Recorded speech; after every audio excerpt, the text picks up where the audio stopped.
outplayed us in pretty much every facet of the game, from the net on out. Give them a lot of credit.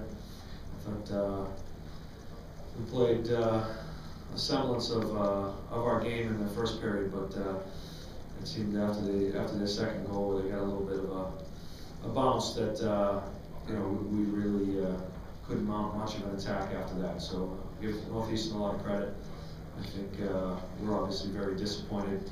Felt that we were playing some pretty good hockey coming in, even though we weren't scoring enough goals to produce victories. But tonight was frustrating. Questions? If you'd raise your hand, and we'll bring a microphone to you. Just identify your name and affiliation.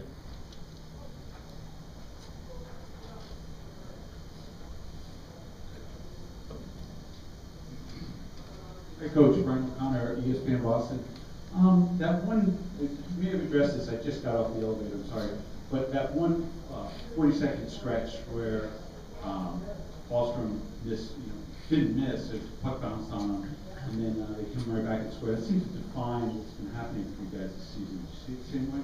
Yeah, and then we had some chances in the first period. It looked like he might have had a lot of net to shoot on it, if the puck sat down there. But I don't think ultimately one play decided the game, and I really didn't think that we won any of the battles in front of their net. They did a pretty good job. I think in the first period there was certainly some rebounds there that were up for grabs. I thought they did a good job. I thought Rawlings got stronger as the game went on, and it looked like anything that he saw he was going to save. So we just weren't able to create enough traffic and enough scoring opportunities in front of them. And I think obviously I think the second goal was a little bit of gave them some momentum, and ultimately give them a lot of credit. But I don't feel like we came out with the same passion that we've been playing with recently. Questions? In the first period, offensively, I thought we were really sloppy. We had moments where we looked really, really good, and but I thought defensively we were good. I mean, looking at their record, they're a better team than their record reflects. They're in a lot of 1-0, 2-1 games, and I thought it was a low-scoring game. They threw a lot of pucks to the net, so we knew that when we played them back in the middle of January. And I thought that our defense did a good job clearing out the front because there was some rebounds there, and I thought the guy sitting next to me was terrific. And that's why we won 4-0. All right, gentlemen, if you'd sit close to the microphone so we can all hear you. Just kind of raise your hand, wait for the microphone to be passed to identify your name and affiliation, and questions mention which play you want to talk about.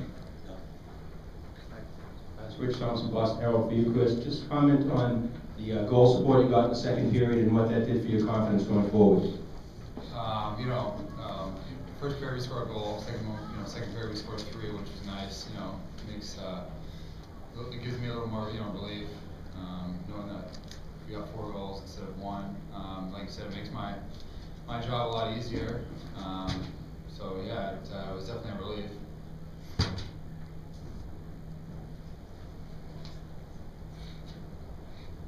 Steve Buckley, Boston Herald. If I could ask both of you guys, you're not from Boston. You probably grew up in the Beanpot. But when you arrived on campus, the Northeastern doesn't have a great record in the Beanpot. How do you feel about having advanced that now and take it to the next level that you guys got Northeastern in the finals? Well, it's just nice to contribute. I didn't know a lot about the Beanpot when I came here, but yeah, it's just nice to contribute and get one step closer to getting another title. Yeah, like you said, being from far away from home, from Vancouver, you don't really know a lot about the Beanpot. But once you get here, you find out that it's one of the biggest tournaments in college hockey, especially in Boston, right? But like you said, it's just nice to contribute, today. Okay, Elliot, right down here. Elliot Olsonitsky, NCAA.com for both Mike and Chris. When this game, the Harvard Northeastern game, is played in the first round the last couple of times. The team that was having the better season had been the team that lost. Was that's been particularly 08? Was that something the seniors talked to you guys about during this week, and how much did memories for the seniors of 08 affect what they said to you guys as you prepared for this game? Well, I know when I came on my visit here, Northeastern lost to Harvard, and yeah, it's kind of stuck in my mind because McLaughlin and all the seniors, they stress that point. But I don't think it matters who you play. You just want to play your game and make it to the second game.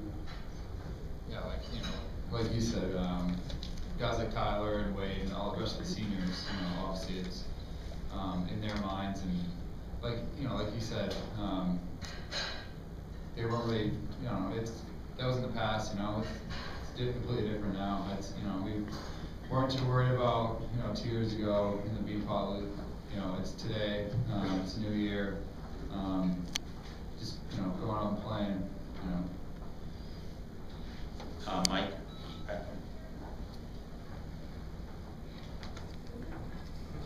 Trish, ready? Mike? Can't miss him. I'm very orange. Mike, you talked about the contributions you made tonight. Can you specifically describe your goals, in particular the second one? Yeah, the second one, I just kind of saw lane to the net, and I've been telling myself a lot lately to shoot the puck more. Particularly this year, because last year I didn't have a lot of luck. I seemed to get a lot of goals, miss a lot of open nets. And so this year I've just been telling myself to shoot the puck, and I saw a lane. It just bounced off the goalie, went straight in the air, and I think it bounced off his back and just trickled in. So. Was it one of those where you felt the pen up due now? That was owed you for all those? Oh yeah, it's been a relief this year, especially scoring early in the season. It's kind of takes a weight off my shoulders, gives me a little confidence. And yeah, just scoring 2 goals tonight is just gonna hopefully help me out down the stretch. This team, as a program, to finally win this thing, especially how close you came 2 years ago, how close you've been coming, it seems, for the last 2 years. It's funny you asked that question, because I was thinking about, 2 years ago in the final, talk about goofy plays and pucks bouncing up in the air, but the BU Northeastern game was a great game, and BU scored 3 shorthanded goals and a power play goal. And it just doesn't happen. It's never happened in the Beanpot. We ended up losing that game. And then last year we played a terrific game against BU in the first round, and again, Jason shoots the puck and it squeezes through Chris's shirt and trickles in the net just like McLaughlin's did. And unfortunately, those are the memories for a lot of the Northeastern people over the last 20 years.